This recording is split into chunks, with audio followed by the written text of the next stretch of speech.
C'est avec cette belle ambiance de convivialité que la population de Glazoué a accueilli ce mercredi 4 juin 2025 la délégation du ministère des Affaires sociales et de la microfinance conduite par la ministre Véronique Toyifodi. Préoccupés par le rôle des parents dans la bonne éducation de leurs enfants, ils sont venus lancer officiellement dans le département des Collines l'initiative L'école des parents. Cette initiative est née du constat de la recrudescence de nombreux fléaux sociaux liés aux enfants dans la jeunesse, un peu comme si les enfants avaient décidé du jour au lendemain de ne plus nous écouter.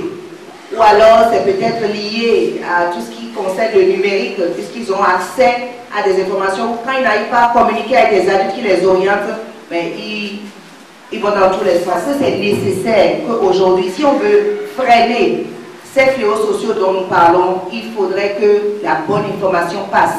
Que l'enfant puisse savoir comment il se comporte, quelle attitude il adopte, devant telle situation, qu'est-ce qui est le mieux pour lui.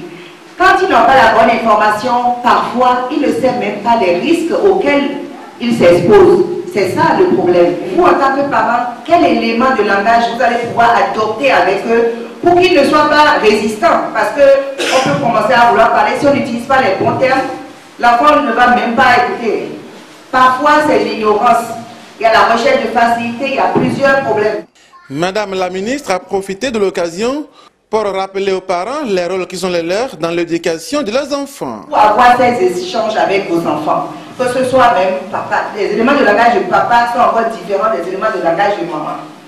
Et ces éléments de langage, il faut pouvoir les maîtriser pour que l'enfant ait confiance en vous. C'est-à-dire, il ne faut pas qu'il ait peur que dès qu'il va commencer à parler, c'est le bâton, le mortier, parce que quand c'est comme ça, il ne vous dira pas la vérité.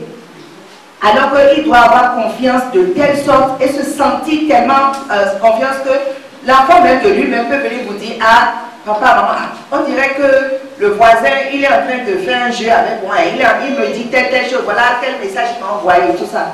Si l'enfant n'a pas confiance en vous, il ne vous dira pas ça. L'initiative de l'école des parents, c'est un cercle qui va être créé, qui va vous permettre d'échanger. Même d'échanger entre vous, parents. C'est-à-dire, la directrice, les assistants sociaux vont vous orienter. La sage-femme sera là pour les questions de santé. Mais au-delà de ça, entre parents, vous-même, vous pouvez échanger.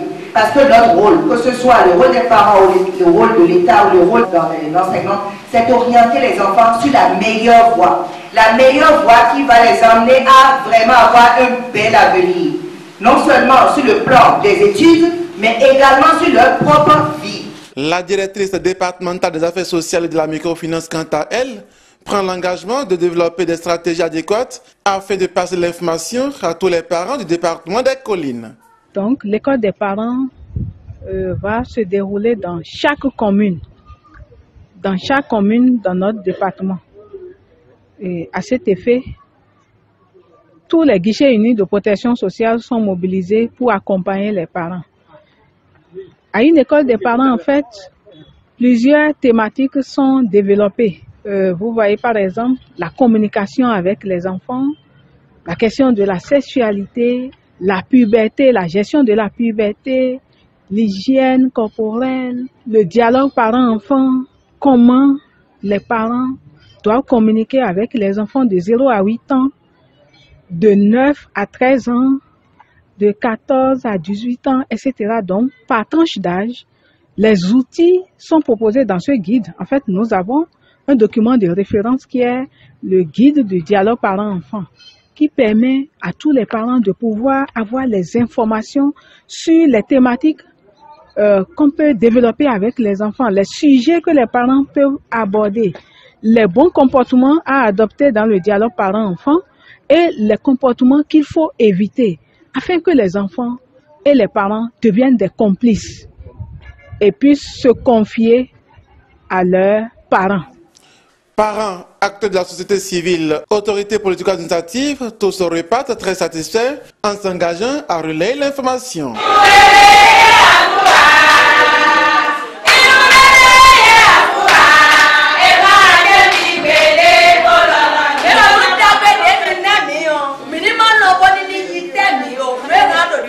Êtes-vous victime ou témoin d'une violence faite aux enfants? Appelez gratuitement le 138 pour le signaler.